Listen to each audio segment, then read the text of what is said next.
morning, and I want to take you to North Carolina, where the battle over same-sex marriage and religious freedom is coming to a head. The state house could act later this evening when it's scheduled to meet, just days after the state Senate voted last week to override a veto by Governor Pat McCrory.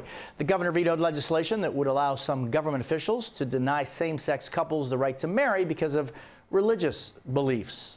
MSNBC's Emma Margolin is live in Raleigh, North Carolina. Emma, good morning. Where does the situation stand today?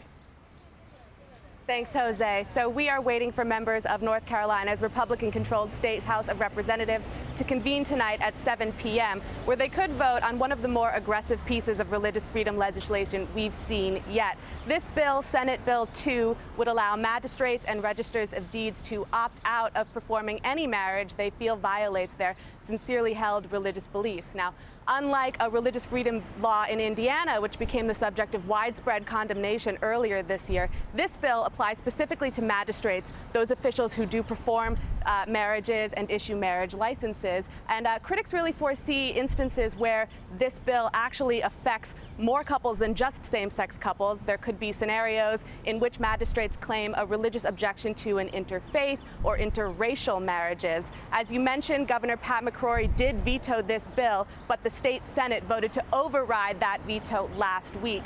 Now, lawmakers in the House, Republicans in the House, do have a 3/5 veto-proof majority, so LGBT advocates will be watching that body very closely, because once they vote to override McCrory's veto, that's it. This bill becomes law. Emma, thank you very much. And I want to bring in Executive Director of Equality North Carolina, Chris Skro. Chris, thanks for being with me. Thank you for having me.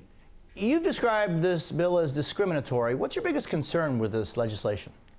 Our biggest concern is twofold. SB 2 not only is a direct affront to the LGBT community in North Carolina, saying that magistrates don't have to perform their job specifically for same-sex couples and creating two classes of marriage. It's also going to limit access to marriage for all couples across the state. So it's discriminatory directly against the LGBT community, but it also creates much more widespread problems that I think people are starting to realize. How so? So there are deep unintended consequences here. As you said on your lead-in, this could mean that magistrates can refuse to conduct same-sex or marriages for interfaith, interracial couples. And in order to try to provide some structure to that, the people who crafted this bill said, okay, well, we're just going to limit access to marriage for everybody across the state. So again, has any magistrate ever done that in that state?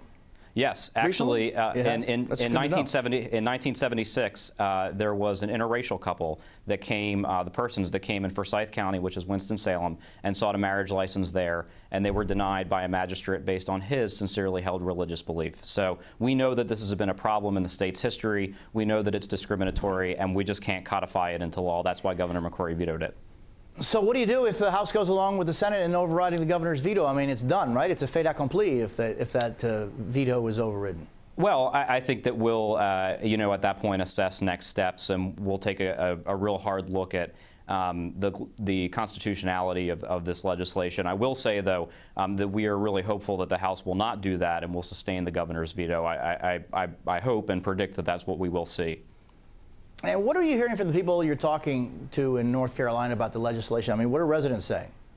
Residents are opposed to this. I think they know, like we do, that this issue really is not about same-sex marriage. It's not about religious freedom. This is about public servants doing their job. And that's why you're seeing that in both parties, people are coming out and saying, as we take a closer look at the real impact of this bill, we realize that we cannot codify it, that we can't let it go into effect. So residents of the Tar Heel State are going to be opposed to this. Legislators in both parties are standing opposed to this. And that's why you're likely not going to see the House vote to override. Do we know when this decision is going to come down the pike?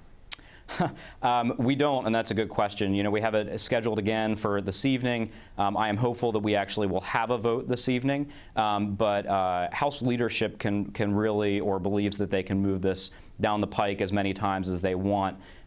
So we're going to be on watch for the next couple of weeks, but we believe the governor has said, other legislators have said that we should be looking for a vote sooner rather than later. So hopefully in the next couple of days. Hey, Chris, thanks for being with me. Appreciate your time. Thank you so much.